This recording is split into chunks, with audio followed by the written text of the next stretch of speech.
Cassandra Rivera's neural implant buzzed with the morning's first intrusion, a message from her mother that materialized in her peripheral vision like an unwanted thought. Derek's dealership won the Luxury Auto Award. Wish you'd find something to be proud of too. The text floated there, overlaid on the modest studio apartment Cass had carefully staged for exactly this kind of surveillance. She dismissed the message with a blink command and took a deliberate sip of coffee from a chipped mug she'd bought specifically because it photographed poorly. The apartment around her was a masterpiece of calculated humility, second-hand furniture from estate sales, walls bare except for a single framed photo of her late father. A kitchenette with mismatched dishes. Every detail designed to confirm her family's narrative about her life. Through the single window, the pre-dawn Brooklyn skyline glowed with the soft pulse of smart glass towers adjusting their opacity for the sunrise. Delivery drones hummed past in their designated corridors. Somewhere in that forest of wealth and technology, her brother Derek was probably already awake, filming content for his social media empire, performing success for his 2 million followers. Cass pulled on her hospital scrubs, the real ones, not the costume, and tied her dark hair back in a practical ponytail. Her reflection in the bathroom mirror showed exactly what she wanted people to see: tired eyes. No makeup, the face of someone working too hard for too little. She practiced the expression she'd wear at work today: pleasant but forgettable, the kind of face that slid out of memory the moment you looked away. Her actual apartment, the penthouse she owned under an LLC 3 floors above this staged studio, would have to wait. She had a role to play, and the performance started the moment she stepped outside. Mount Sinai Hospital rose against the Manhattan skyline like a monument to the future of medicine: smart glass exterior that filtered air pollution, AI-assisted diagnostics visible through windows as holographic displays, a building that breathed with technology. Cass entered through the service entrance, scanning her employee badge at the janitor station. The night shift supervisor barely glanced at her. Rivera. You're on ICU and surgical today. Cart's ready, thanks, Eddie. She grabbed her cleaning cart, loaded with supplies and equipped with the hidden tablet she used for her real work. The hospital's cleaning staff were invisible to most people: doctors, nurses, patients all looked past them, through them, as if they were part of the building's automated systems. It was exactly what made her job possible. Cass pushed her cart through the ICU corridor, her eyes tracking everything the hospital's official monitoring systems missed. A nurse disposing of medication in a way that suggested diversion. 2 administrators arguing in hushed tones about billing codes that didn't match procedures. An attending physician whose hand tremor indicated either exhaustion or something more concerning. She made mental notes of everything, her trained mind cataloging violations, inefficiencies, and potential fraud. The ICU nurse's station was busy with the 6 a.m. shift change. Cass began emptying trash cans with practiced efficiency, her ears attuned to the handoff reports happening around her. Gunshot wound in Bay 4 is stable but the family's demanding a specialist consult we can't afford. Tell them it's not covered by their plan. Dr. Chen already did everything possible. Dr. James Chen. Cass's pulse quickened involuntarily at the name, a reaction she'd been trying to suppress for 6 months. She'd been so careful to maintain her cover, to be invisible, but something about James Chen saw her anyway. Not the costume she wore, but something underneath. As if summoned by her thoughts, she nearly collided with him rounding the corner. 6'2", broad-shouldered, still in surgical scrubs with that particular exhaustion that came from saving lives all night. His neural implant glowed faintly at his temple, top-of-the-line medical grade, probably military surplus. His eyes were intelligent, kind, and currently focused entirely on her. Sorry, hi Cass. The way he said her name, like it mattered, like she was a person instead of furniture, made her chest tighten. Dr. Chen. How was the gunshot trauma? She kept her voice neutral, professional, the tone of someone making polite conversation. His eyebrows rose slightly. Touch and go, but he'll make it. How did you know about that? I pay attention. She adjusted her grip on the cart, ready to move past him, to maintain the distance her cover required, but James didn't move. His eyes held hers for a moment too long, searching for something. The air between them felt charged, the kind of tension that had been building for months of careful, professional distance. Finally, his pager buzzed, breaking the moment. Duty calls. But he looked back at her as he walked away, and Cass felt that look like a physical touch. She forced herself to focus, pushing her cart toward the supply closet where she could upload the photos and notes she'd taken. But her mind kept drifting to the way James looked at her, the way he always seemed to see past her janitor's uniform to something more. It was dangerous. Her cover depended on being invisible, and Jamestown made her feel anything but. The memories hit her as she worked, triggered by the familiar hospital smells and sounds. 10 years ago, walking across the stage at Johns Hopkins Medical School, her father Antonio beaming from the audience. So proud his daughter had become a doctor. 8 years ago, grinding through her Wharton MBA while working hospital administration, learning the business side of healthcare, understanding how systems could be exploited. 6 years ago, standing alone at her father's funeral while Derek networked with the mourners, already calculating how to leverage their grief into business connections. 5 years ago, presenting her first audit report to a hospital board, watching their faces as she exposed $12 million in fraudulent billing. The moment she'd discovered her calling, not practicing medicine, but healing the systems that made medicine possible. 3 years ago, signing the papers on her penthouse.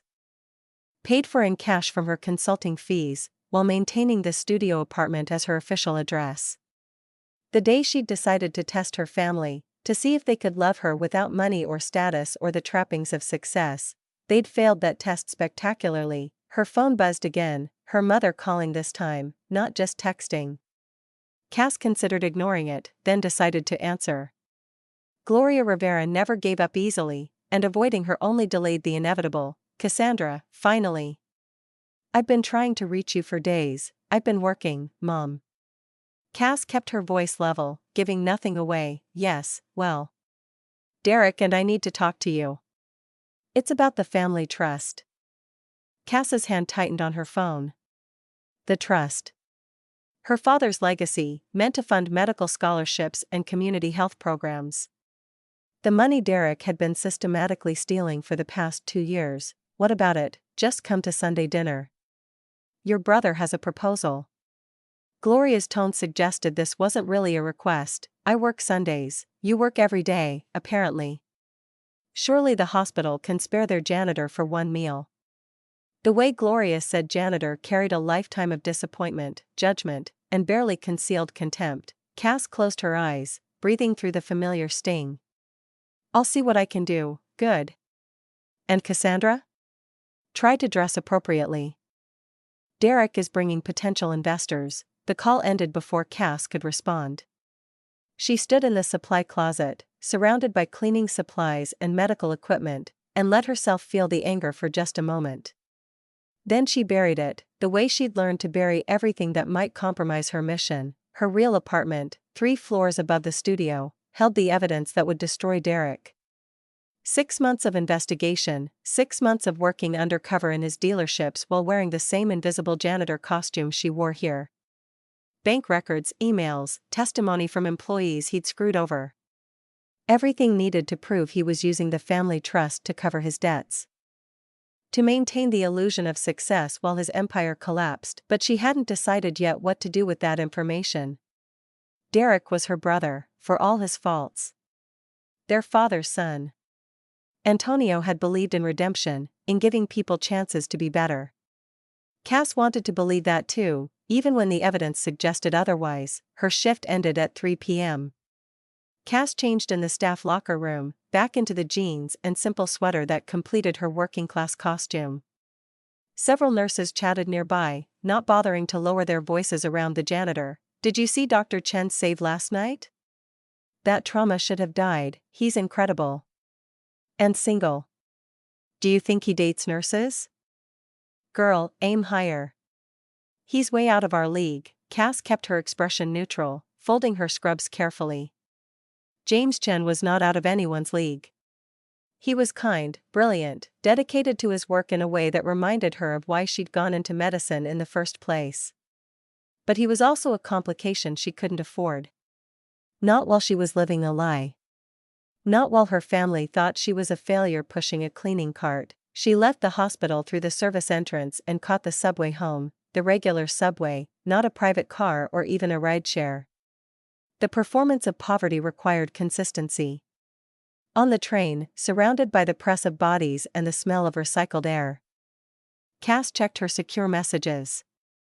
3 new clients requesting audits, 2 speaking engagements she'd have to decline, and an encrypted file from the private investigator she'd hired to follow Derek. The file contained photos of her brother meeting with known loan sharks, documents showing falsified financial statements, evidence of insurance fraud.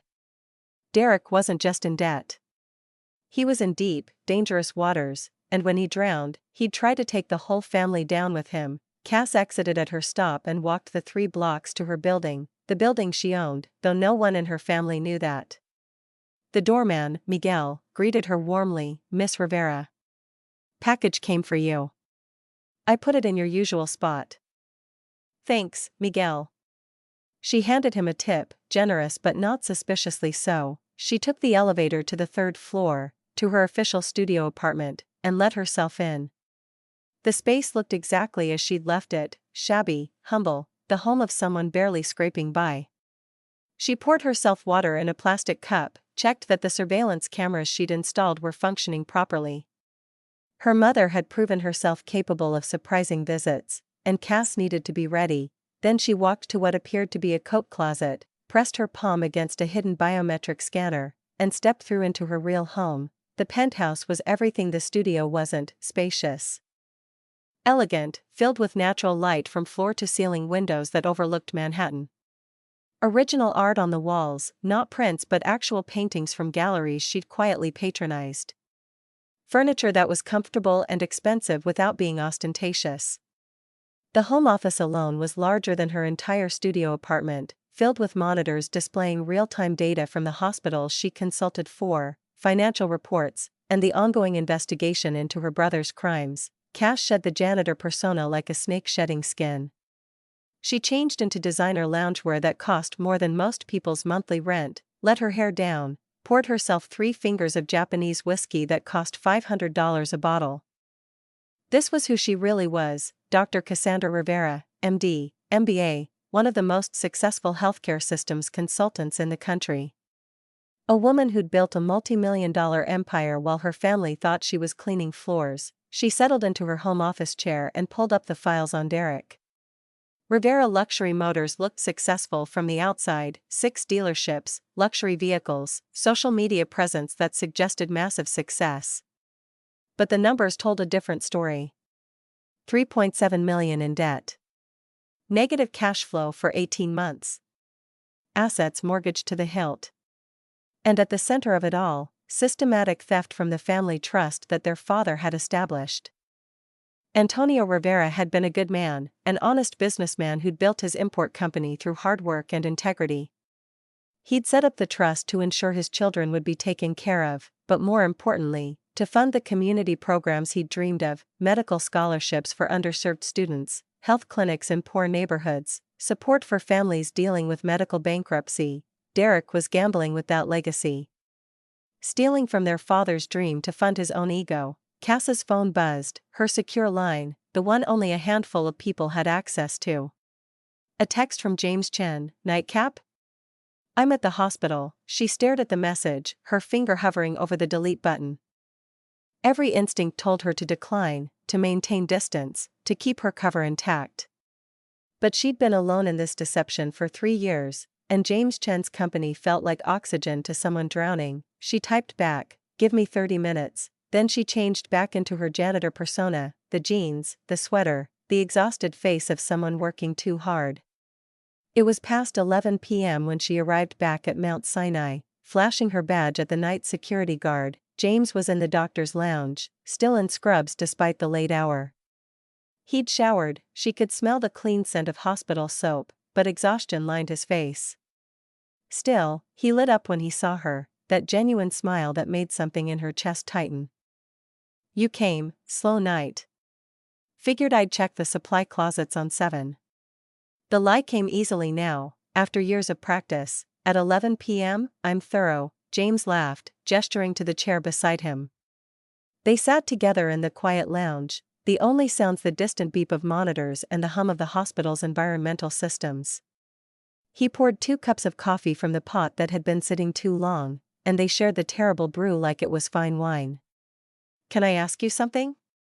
James's voice was careful, like he was approaching something fragile. "Depends on the question. Why do you do this job? You're clearly overqualified. I've heard you talk to doctors about trauma protocols like you've studied them. You ask questions about hospital administration that most janitors wouldn't think of. Who are you, really?" Cass felt her pulse quicken. This was the moment she'd been avoiding for months, the question she couldn't answer without blowing her cover. She took a slow sip of bad coffee. "Buying time, someone who pays attention. That's not an answer. It's the only one I can give right now." James studied her, his intelligent eyes searching her face. She could see him working through possibilities, connecting dots she'd tried to keep scattered. The moment stretched between them, tense and charged. "Okay," he finally said. "Then answer this, would you have dinner with me? Somewhere that isn't a hospital cafeteria?" Cass's breath caught. Of all the questions he could have asked, this was the most dangerous. Not because of what it revealed about her, but because of what it revealed about him.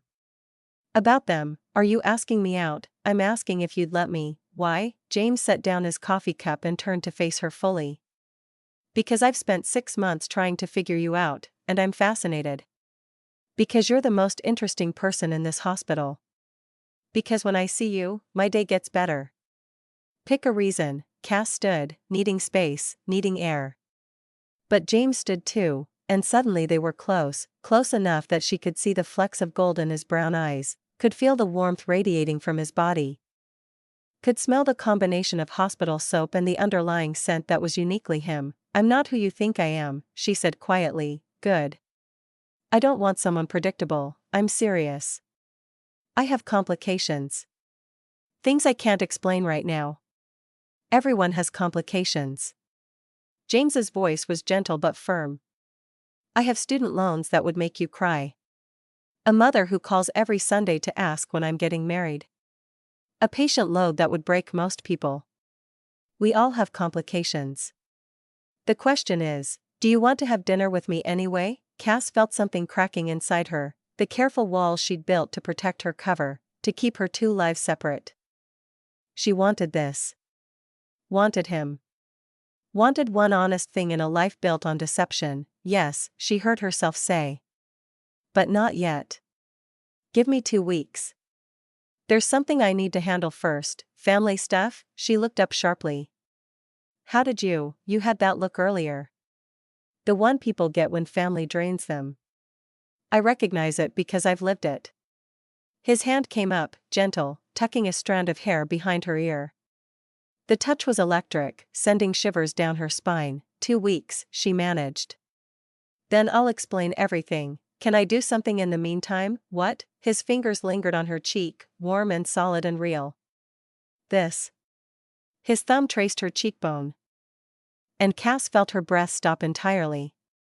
2 weeks, Cass. Then I want all your complications. The real you. "Deal?" "Deal," she whispered. His pager went off, trauma incoming. James pulled away reluctantly, and Cass felt the loss of his touch like cold water. He backed toward the door, his eyes never leaving hers. 2 weeks, he said again.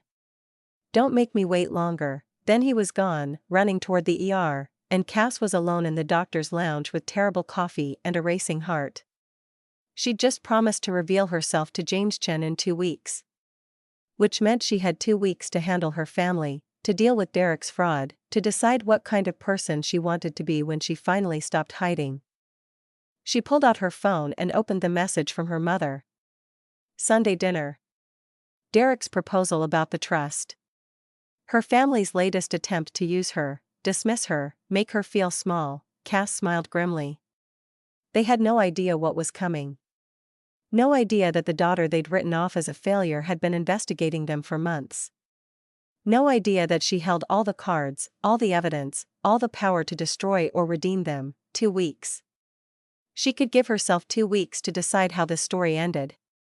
Whether she'd use her knowledge to help her brother or expose him. Whether she'd continue hiding or finally reveal who she really was. the hospital hummed around her, alive with the sounds of life and death and everything between. Cass finished her coffee, returned the cup to the tray, and headed home through the quiet Manhattan streets.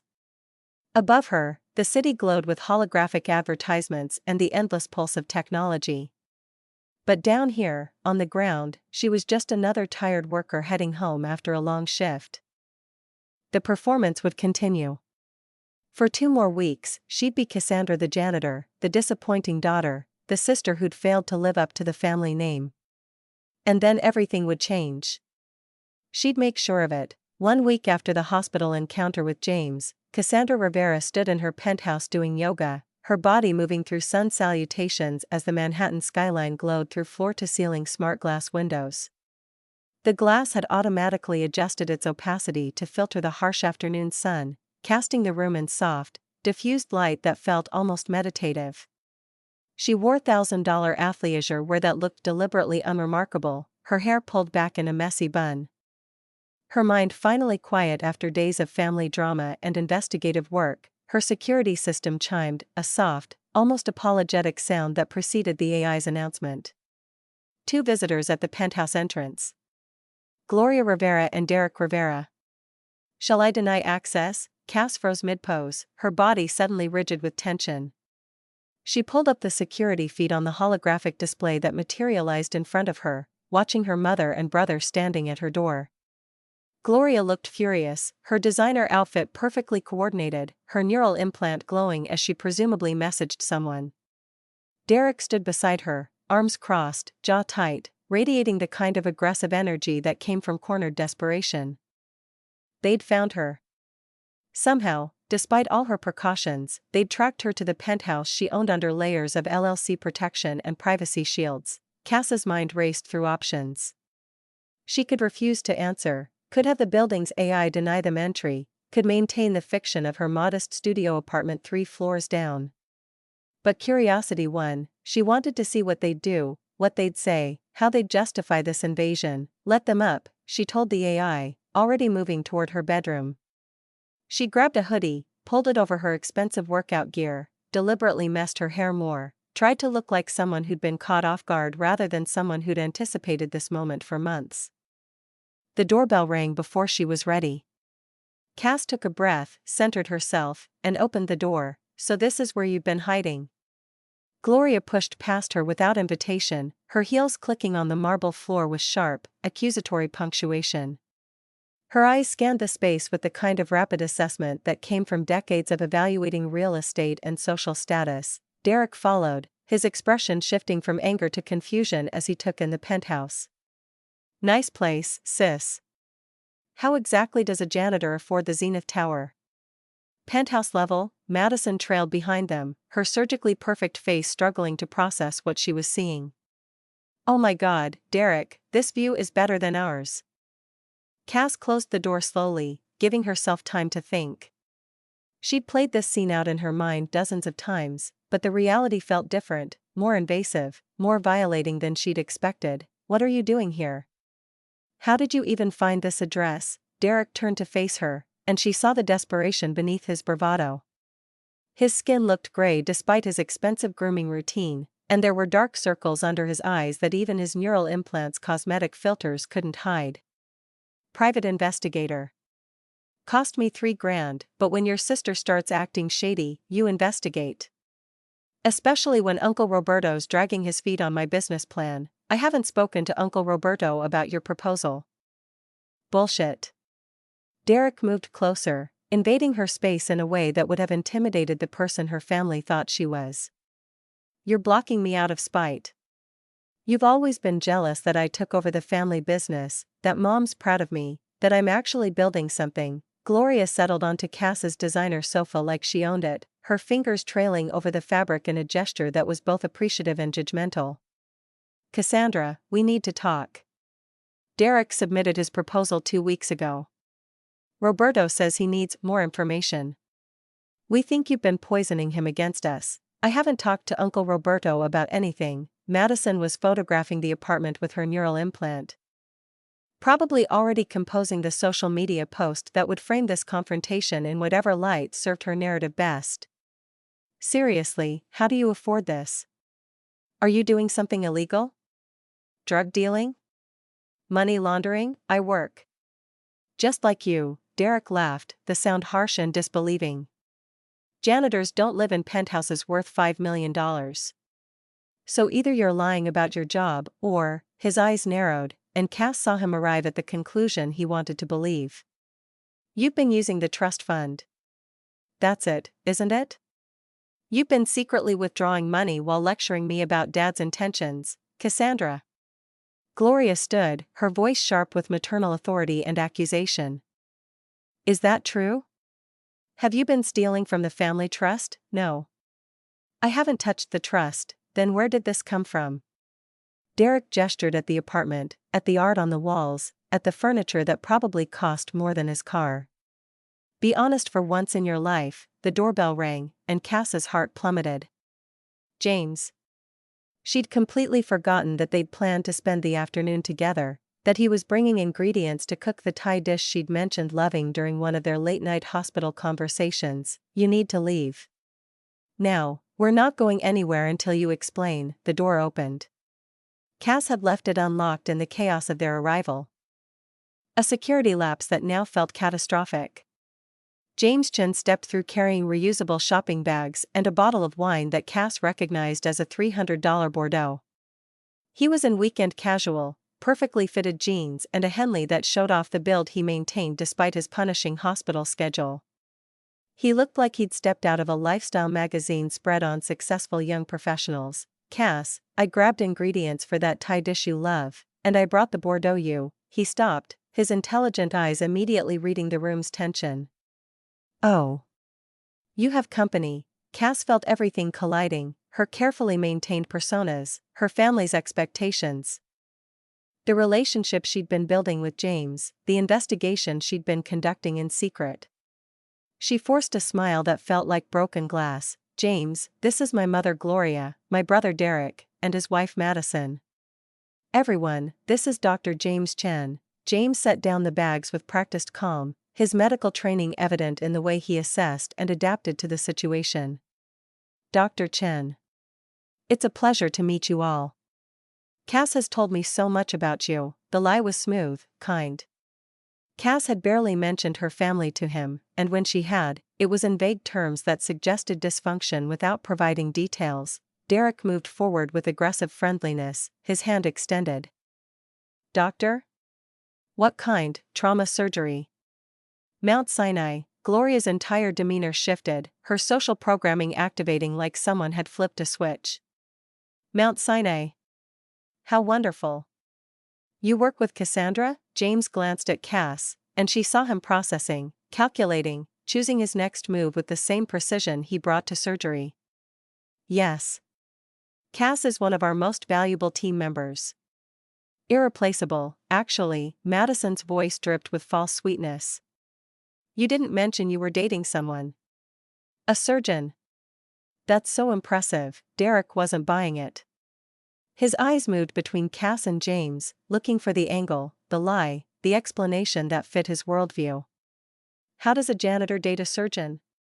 No offense, Dr. Chen, but that seems unlikely. Different worlds. Different income brackets. Different everything. James's expression didn't change, but Cass saw something harden in his eyes. Does it? Why, come on. Be realistic. I prefer to be observant. James moved to stand beside Cass, and she felt the warmth of his presence like a shield. Tell me something. When's the last time you asked your sister about her actual job? Her actual life. I know her life. She cleans hospitals. She told you that. She wears the uniform. James leaned against the kitchen counter with the kind of casual confidence that came from knowing exactly what cards he held. Fascinating. So you see the uniform and assume you know everything. Did you know your sister has a medical degree from Johns Hopkins? Graduated top of her class. The silence that followed felt like the moment before a car crash, that suspended instant where everything is about to change but hasn't quite yet. Gloria sank back onto the sofa. That's not possible. Cassandra went to Johns Hopkins. Class of 2015. Then Wharton for her MBA. Graduated 2017. James pulled out his phone, his fingers moving across the interface with practiced efficiency. Currently works as a healthcare systems consultant, specializing in undercover audits. Hospitals hire her to infiltrate their systems, find problems, and fix them. She wears a janitor's uniform because it makes her invisible. Nobody pays attention to janitorial staff. Which means she sees everything. Madison turned to Cass, her perfect face struggling with genuine emotion for perhaps the first time in years. Is he serious? Cass felt the weight of 3 years of deception collapsing around her. Yes, Derek's face flushed dark red, the color rising from his collar like a tide. This is bullshit. If you had those credentials, we'd know. You'd tell us. You wouldn't just, would she? James interrupted, his voice taking on an edge that Cass had never heard before. Here's her profile on the National Healthcare Consultants Registry. He turned his phone around, showing them the screen. Dr. Cassandra Rivera. Specializations: systems analysis, fraud detection, operational efficiency. Clients include Mount Sinai, Mayo Clinic, Cleveland Clinic, Johns Hopkins Hospital. She signs NDAs worth millions. Her work is confidential because she exposes fraud, incompetence, and criminal activity. The photo on the screen showed a version of Cass her family had never seen, polished, professional, in a power suit that probably cost more than Gloria's entire outfit. Her hair was styled, her makeup professional, her expression confident and authoritative. She looked like someone who belonged in boardrooms and hospital executive meetings, not pushing a cleaning cart. Gloria stared at the photo like it was a stranger. I don't understand. James's voice hardened in a way that made Cass's chest tighten with something that felt like gratitude and fear combined. I'll explain it, then. For 10 years, you've treated her like a failure. Like an embarrassment. You've compared her to Derek at every gathering. Apologized for her to your friends. Made jokes about her tiny apartment and janitor job. And the whole time, she was more successful than any of you. She just didn't feel the need to broadcast it on social media for validation. Why would she hide it? Derek's voice cracked slightly, his worldview visibly fracturing. That doesn't make sense. Cass found her voice, finally, the words she'd been holding back for 3 years. Because I wanted to see if you'd love me without it. Without money. Without status. Without being able to use me as a networking opportunity or social currency. I wanted to know if my family actually cared about me, or just about what I could do for them. Gloria stood, her hands trembling.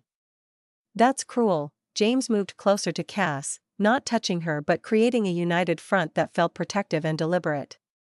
What's cruel is spending a decade making someone feel worthless. What's cruel is showing up at someone's home uninvited to accuse them of theft. What's cruel is never once asking how are you, or what do you need, or can I help? Cass touched his arm, feeling the tension in his muscles. James, you don't have to. He turned to her, and the intensity in his eyes made her breath catch. Yes, I do. I've watched you come to work exhausted because you spent all night at a family dinner being insulted. I've seen you check your phone and visibly brace yourself for whatever condescending message your mother sent. You're brilliant and kind and accomplished, and they should know that. You're going to be insufferable about this, aren't you? Absolutely. I've been waiting months for them to figure it out. This is vindicating. Derek slammed his hand on the counter, the sound sharp in the tense apartment. I don't believe any of this. Show me proof. Cass felt something shift inside her, the careful control she'd maintained for years finally giving way to something rawer. More honest. She walked to her home office and returned with a folder, the weight of it satisfying in her hands.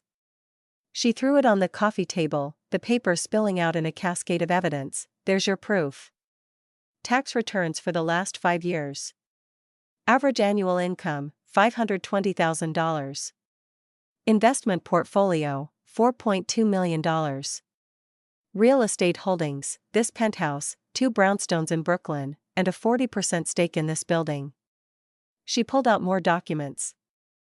I also run 3 medical charities that Dad wanted to start but never had time for. Last year, We provided free healthcare to 15,000 uninsured patients. Gloria picked up the papers with shaking hands, her neural implant probably scanning and verifying every document in real time. This can't be real. Why would you hide this from us? I already told you. I wanted to know if you'd love me without it. Derek grabbed the tax returns, his eyes scanning the numbers with increasing desperation. Okay, fine. You have money. Great. That doesn't change anything about the trust. I still need that capital for my expansion. 6 new dealerships, remember? Building the family legacy, you're not getting it, that's not your decision. Uncle Roberto, Cass pulled out another folder, this one significantly thicker. Roberto asked me to investigate your business 6 months ago. He had concerns about your financial statements. Inconsistencies that didn't add up. So I did what I do. I went undercover. Derek went pale, the color draining from his face so quickly that Cass briefly worried he might pass out. What? I've been auditing your dealerships for 6 months. As a janitorial contractor. Cleaning your offices after hours. Accessing your computers, your files, your financial records. And what I found was illuminating. She opened the folder, revealing bank statements, emails, surveillance photos. Rivera Luxury Motors isn't successful, Derek. You're $3.7 million in debt. You've been using family trust money, illegally, by the way, to cover operational losses. You've falsified financial statements to banks and investors. You've committed insurance fraud by reporting vehicles as stolen that were actually sold under the table. And you've been laundering money through fake transactions to maintain the appearance of profitability. You're lying. Cass spread the documents across the table with methodical precision. Am I? Here's your real balance sheet. Here are bank records showing trust fund withdrawals you weren't authorized to make. Here are emails between you and your CFO discussing how to massage the numbers. Here are insurance claims for vehicles that were never stolen. I have security footage of you removing inventory without logging it. Should I continue? Madison grabbed her purse, her voice rising to a pitch that suggested genuine panic. You told me we were fine. You said the business was thriving. You said. We are fine. She's making this up because she's jealous. I have testimony from 4 employees you fired when they questioned your practices. Cass continued, her voice steady despite the chaos. I have everything, Derek. Everything needed to send you to prison for fraud. Gloria stood, moving toward Cass with her hands outstretched in supplication. You can't be serious. He's your brother. We can handle this privately. No one needs to know, that's exactly the problem, Mom. Cass felt tears burning behind her eyes but refused to let them fall. Your obsession with appearances. With what people think. With maintaining this image of success no matter what it costs. Derek is drowning. And instead of helping him, you enabled him. You praised him. You held him up as an example while he was committing crimes with Dad's money. I didn't know, you didn't want to know. Because knowing would mean admitting that your golden child isn't golden. That success isn't measured in Instagram followers and luxury cars. That maybe, just maybe, the daughter you were embarrassed by actually understood what Dad was trying to teach us. Madison grabbed her designer bag and headed for the door. I'm leaving. Derek, this is your mess. Fix it. She paused at the threshold, looking back at her husband with something that might have been pity or contempt or both. I'm calling my lawyer. The door closed behind her with a soft click that felt like a gunshot in the tense silence. Derek collapsed onto the sofa, his head in his hands. When he looked up, Cass saw that he'd aged years in the past hour. What are you going to do? Cass sat across from him, suddenly exhausted. I'm going to give you a choice. Turn yourself in, enter a debt restructuring program I've arranged, and pay back the trust over 10 years. You give up control of the dealerships to professional management. You stop the fraud. You rebuild legitimately. Or I take this evidence to Uncle Roberto and the district attorney, and you go to prison. That's not a choice, it's more than you gave the employees you screwed over. More than you gave the investors you lied to. More than you gave Dad's legacy. James moved to sit beside Cass, close enough that their shoulders touched. You're giving him a way out. After everything he's done to you. Cass looked at her brother, really looked at him, and saw past the bravado and desperation to the scared kid who'd tried too hard to fill their father's shoes. Because that's what family does. Real family. We don't enable destruction. We don't ignore problems. We tell hard truths and offer real help. Even when it's painful. Even when we don't want to. The silence stretched for what felt like hours. Finally, Derek nodded, the movement small and defeated. I'll do it. The restructuring. But I need help. I know. I've already arranged it. Financial counselors, business consultants, lawyers who specialize in debt resolution. They're ready when you are. You have an appointment with Uncle Roberto tomorrow at 10 a.m. Don't be late. Gloria stood, moving toward Cass with tears streaming down her face, her perfect makeup finally cracking. I owe you an apology, Cassandra. A real one. For 10 years, I've been a terrible mother to you, you've been a complicated mother. That's different. I was so focused on Derek's public success that I couldn't see your private accomplishments. I measured everything by visibility instead of value. That was wrong. And I'm sorry. Cass felt something loosening in her chest, some knot of resentment and hurt she'd carried for so long it had become part of her structure. I'm sorry too. For hiding.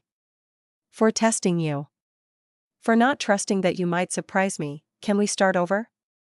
Really know each other this time? I'd like that. Gloria pulled her into a hug, and for the first time in years, Cass let herself be held by her mother without the armor of resentment between them. Derek stood, looking at James with something like respect. You really knew all this? About her, James's smile was slight but genuine. I figured it out about 6 months ago. She asked me sophisticated questions about trauma protocols that no janitor would know. I recognized her from a medical conference I'd attended 2 years ago. She was presenting on hospital system optimization. So I did some research. Cass turned to him, genuinely shocked. You knew? This whole time, I've been waiting for you to trust me enough to tell me.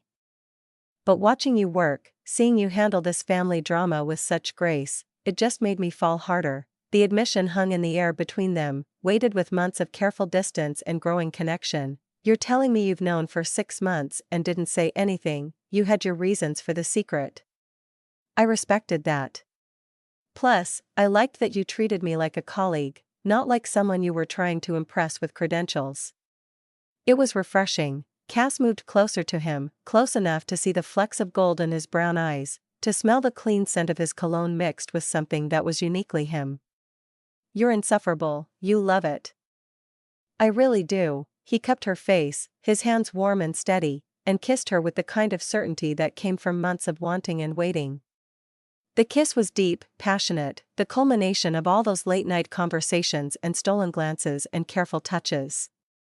When they broke apart, Cass was breathing hard, her heart hammering against her ribs. Derek cleared his throat awkwardly. Okay, I should go. Process all this. Gloria gathered her purse, her composure slowly returning. I'll drive you. We need to talk. Really talk. She paused at the door, looking back at Cass. Can we have dinner next week? Just us? No performance, no judgment. Just mother and daughter, I'd like that. After they left, Cass and James stood in the suddenly quiet penthouse, the afternoon sun filtering through the smart glass windows in golden bars of light. That was intense, James said finally, that was necessary. Cass moved to the window, looking out at the city that had been her home and her hiding place for 3 years. Thank you. For defending me. For knowing and not saying anything. For being here. James came up behind her, his arms wrapping around her waist, his chin resting on her shoulder. Where else would I be? You could have run. Most people would have run from this level of family drama. I'm not most people. And Cass? He turned her to face him, his expression serious. I meant what I said. I've been falling for you for months. The real you, not the janitor, not the consultant, but the woman who cares enough to save her brother while holding him accountable. The woman who spent 3 years testing her family because she wanted to be loved for herself. That's who I'm falling for. Cass felt tears finally spilling over, but they were different now, relief and hope instead of hurt and anger. I'm falling for you too. Have been for months. I just didn't know if I could afford to, and now I think maybe I can afford anything. As long as you're here, he kissed her again, softer this time, a promise instead of a conclusion. I'm not going anywhere. Outside, Manhattan hummed with its usual chaos, delivery drones and flying vehicles and the endless pulse of technology and ambition. But inside the penthouse, in the quiet space they'd created together, Cass finally let herself stop performing, stop hiding, stop pretending. For the first time in 3 years, she was simply herself, and that was enough. 1 week after the confrontation, Cassandra Rivera sat in Uncle Roberto's office with the weight of 3 generations of family history pressing down on her shoulders. The office was old-school power, mahogany panels that predated smart materials, leather chairs that creaked with age and authority, bookshelves filled with actual printed books instead of holographic displays. The only concession to modernity was the large window behind Roberto's desk, its smart glass currently opaque for privacy, blocking out the Manhattan skyline that represented everything the Rivera family had built and nearly destroyed. Derek sat across from her, looking like he'd aged a decade in 7 days. His expensive suit hung differently on him now, as if the weight loss from stress had altered his entire frame. The neural implant at his temple was dimmed. He'd apparently disabled most of its cosmetic filters, letting the world see the dark circles under his eyes, the lines of exhaustion and fear etched into his face. Gloria sat beside him, her hand resting on his arm in a gesture that was supportive without being enabling. She looked smaller somehow, her usual armor of designer clothing and perfect makeup unable to hide the fundamental shift in her understanding of her children. James sat beside Cass, close enough that their shoulders touched, his presence a steady anchor in the storm of family dynamics. He wore a suit today instead of scrubs, looking every inch the successful surgeon he was, and Cass felt gratitude wash over her that he'd chosen to be here, to stand with her through this final confrontation. Uncle Roberto presided over it all from behind his massive desk, 72 years old and still radiating the kind of authority that came from building an empire through integrity rather than shortcuts. His face was weathered, his hands showed the evidence of decades of hard work before he'd risen to executive status, and his eyes, the same dark brown as Cass's father had possessed, missed nothing. Cassandra, I've reviewed your investigation.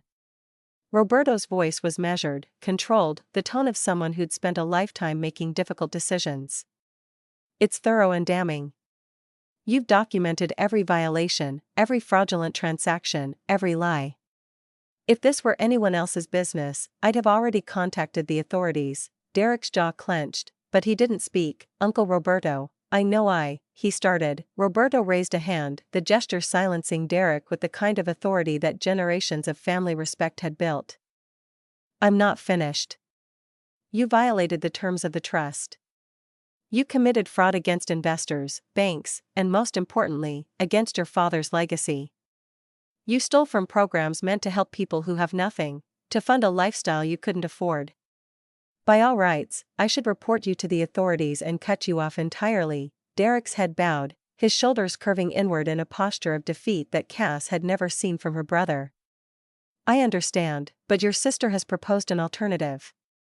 Roberto pulled up a holographic display from his desk interface, showing the restructuring plan Cass had spent the past week finalizing with attorneys and financial advisors. A debt restructuring plan that would allow you to repay what you stole, rehabilitate your business under proper oversight, and potentially salvage your reputation. It's more generous than you deserve, I know. Derek's voice was barely above a whisper. Roberto leaned back in his chair, the leather creaking in the heavy silence. Why should I agree to this? Give me one reason. One honest reason why I shouldn't let you face the full consequences of your actions. Derek looked up slowly, his eyes finding Cass across the desk. The naked vulnerability in his expression was something she'd never seen from him, no bravado, no performance, just raw honesty born from desperation and genuine remorse. Because my sister believes I can be better. And I don't want to prove her wrong." The silence stretched. Cass watched Roberto's face, trying to read the man who'd been like a second father to her after Antonio died, who'd watched both of them grow up and had clearly seen more than any of them realized. Finally, Roberto nodded. "The trust will provide no additional funds until the debt is repaid in full. You'll work with Cassandra's recommended financial team. Every business decision will be reviewed by an independent board. Your social media presence will be managed to reflect reality instead of fantasy. No more performance, no more lies. You'll meet weekly with addiction counselors because this level of compulsive spending and deception suggests deeper issues that need addressing." Derek nodded, accepting each condition like a sentence being handed down. "And Derek?" Roberto's voice softened slightly. "Your father loved you. He would have been devastated by what you did, but he would have wanted you to have a chance to make it right. That's why I'm agreeing to this. Not because you deserve it, but because Antonio deserved better than having his legacy destroyed by his son's ego." "I understand, Uncle Roberto." "Thank you." Roberto turned his attention to Cass, and she felt the full weight of his assessment. "Cassandra, you've been more generous to your brother than he had any right to expect. But I have questions about your methods as well." Cass straightened, meeting his gaze directly. "I'm prepared to answer them. You've been working undercover for 3 years, investigating not just Derek's businesses but this entire family. You let your mother think you were struggling while you built a fortune. You tested us, judged us, and found us wanting.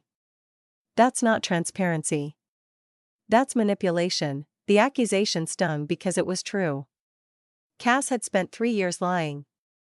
Even if it was by omission, even if it was to prove a point about values versus materialism. "You're right," she said quietly.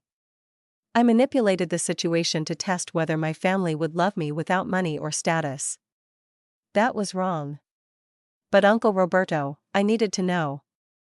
After Dad died, after Derek took over the business and Mom started treating me like a project instead of a daughter, I needed to know if any of it was real. If any of you actually cared about me. And what did you learn?" Cass glanced at her mother, who was watching her with tears in her eyes. "I learned that people can change. That mistakes don't have to define us. That family is complicated but worth fighting for." Roberto's expression softened slightly.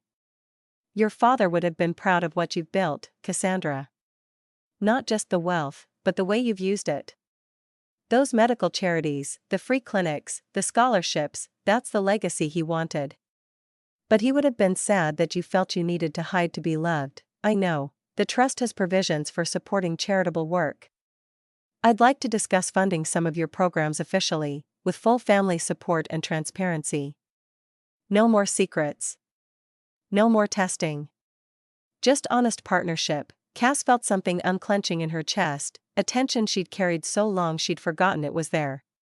"I'd like that." Roberto stood, signaling the meeting's end. "Derek, you have an appointment with the financial team tomorrow at 9. Don't be late. Gloria, I'd like to discuss your role in enabling Derek's behavior. Enabling isn't love, it's cowardice dressed up as kindness. Cassandra, excellent work on the investigation. James, welcome to the family chaos. Hope you survive it." James smiled, standing and shaking Roberto's hand. "I'm tougher than I look, you'd have to be." As they filed out of the office, Cass felt Derek's hand on her arm. She turned, surprised by the tentative touch. "Can we talk?" "Just for a minute." James squeezed her shoulder and moved ahead with Gloria and Roberto, giving them privacy in the hallway. The building's AI had dimmed the corridor lights slightly, creating an intimate space despite the office environment. "I'm sorry," Derek said, and the words sounded like they cost him everything. "For all of it. For treating you like you were less than me. For stealing from Dad's legacy. For being so caught up in image and status that I forgot what actually mattered. You were right, about all of it." Cass studied her brother, looking for the manipulation, the angle, the performance. But all she saw was genuine remorse and exhaustion. "I forgive you. But Derek, forgiveness doesn't mean trust. You have to rebuild that. It's going to take years, not weeks, I know. And I will. I promise. He paused, then added, for what it's worth, I'm glad you had the life you built. Even if I was too stupid and jealous to see it. You deserve every bit of success you've earned, so do you. But you have to earn it honestly this time. I will. They stood in awkward silence for a moment, years of rivalry and resentment hanging between them along with the tentative possibility of something better. Dr. Chin seems good for you, Derek offered. He defended you like I should have been defending you all these years. He's pretty great, don't screw it up, Cass laughed, surprised. That's rich, coming from you. Yeah, well. I'm an expert in screwing things up. Take my advice, don't follow my example. 2 weeks later, Cass stood in her penthouse kitchen preparing dinner for what felt like the 100th time, but this time was different. This time, her mother was coming over, just the two of them, no performance, no judgment. James had offered to make himself scarce, but Cass had asked him to stay. She wanted her mother to see her real life, not some carefully curated version of it. The doorbell rang at exactly 7 p.m. Gloria had always been punctual, even when Cass wished she'd be fashionably late. Cass opened the door to find her mother holding a bottle of wine and looking nervous in a way that was completely foreign to her usual polished confidence. I brought wine. I didn't know what you liked. So I asked the shop owner for something expensive but not ostentatious. I hope that's okay, it's perfect. Come in. Gloria entered slowly, taking in the penthouse with different eyes than she had during the confrontation. This time she wasn't looking for evidence of theft or deception, she was looking for her daughter, trying to understand the life Cass had built away from family judgment. It's beautiful, Gloria said quietly. It feels like you. I don't know if I've ever said that about any space you've lived in, but this one, it's authentically you. Thank you. James emerged from the study where he'd been giving them space. Mrs. Rivera, good to see you again under better circumstances. Please, call me Gloria. And yes, significantly better circumstances. She handed him the wine. Though I suspect any circumstances involving my family are relatively chaotic, I'm getting used to it. They settled in the living room while Cass finished preparing dinner, nothing fancy, just pasta and salad, the kind of comfortable meal that suggested intimacy rather than performance. Gloria sat stiffly at first, her social programming making her uncomfortable with the casual domesticity, but gradually she relaxed, drawn into a conversation with James about hospital administration and healthcare access. Cass listened from the kitchen, struck by how different her mother sounded when she wasn't performing for social credit. Gloria was actually funny, actually insightful, actually interesting when she let herself be real. Over dinner, they talked about everything and nothing. Gloria asked about Cass's work, really asked, and listened to the answers without comparing them to Derek or suggesting improvements. She asked about James's family, about their relationship, about future plans.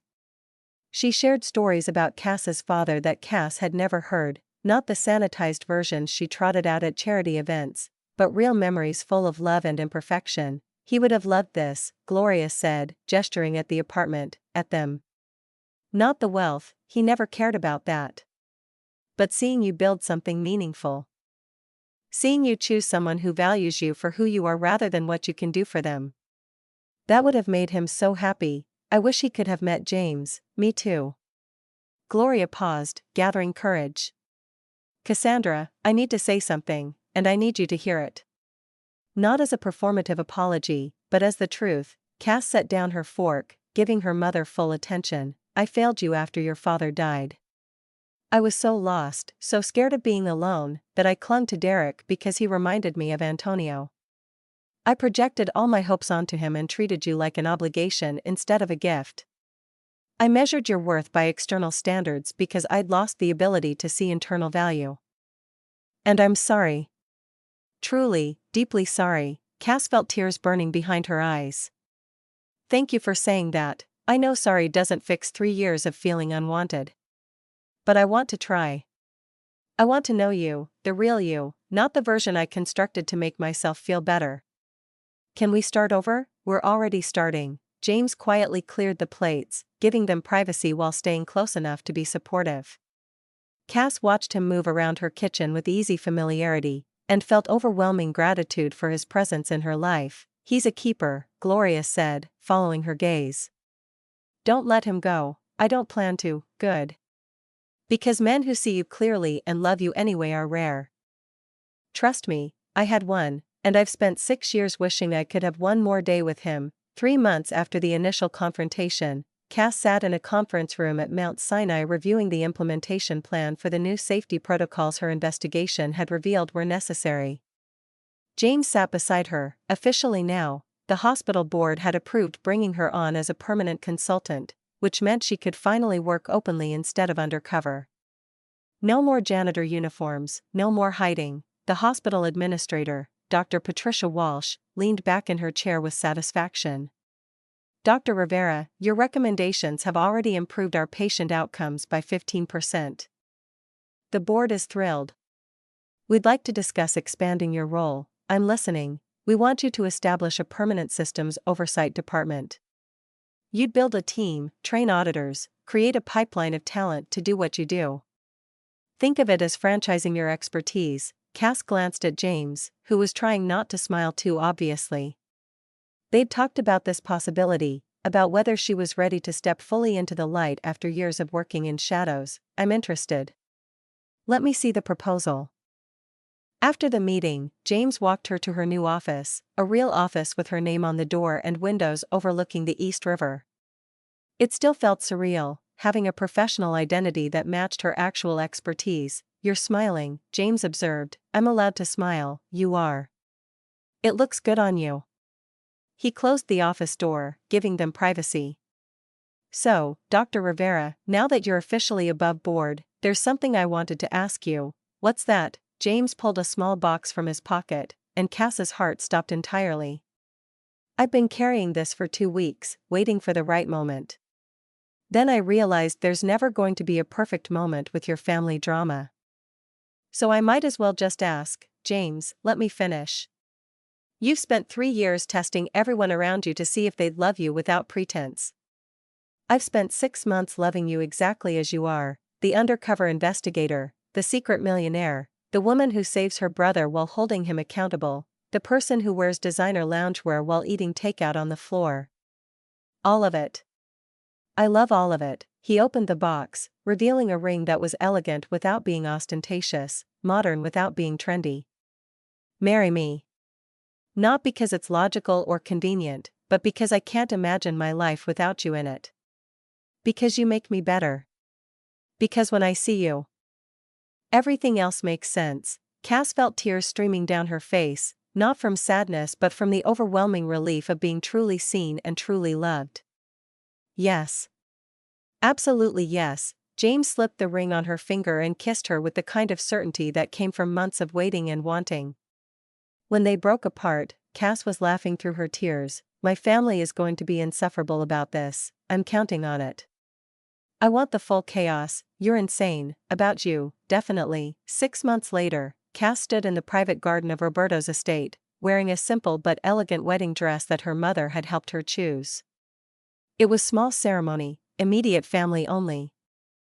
Which meant Gloria, Derek and his new girlfriend, Madison, had divorced him within weeks of the scandal. Roberto and his wife, James's parents and sister, and a handful of close friends. Derek approached her before the ceremony, looking healthier than he had in years.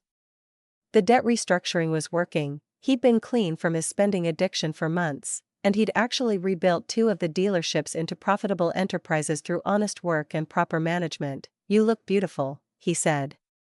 "Dad would be proud." "You think so?" "I know so. You found someone who sees you clearly and loves you anyway. That's what he always wanted for both of us. You'll find it too." "Maybe. I'm working on becoming someone worth finding first."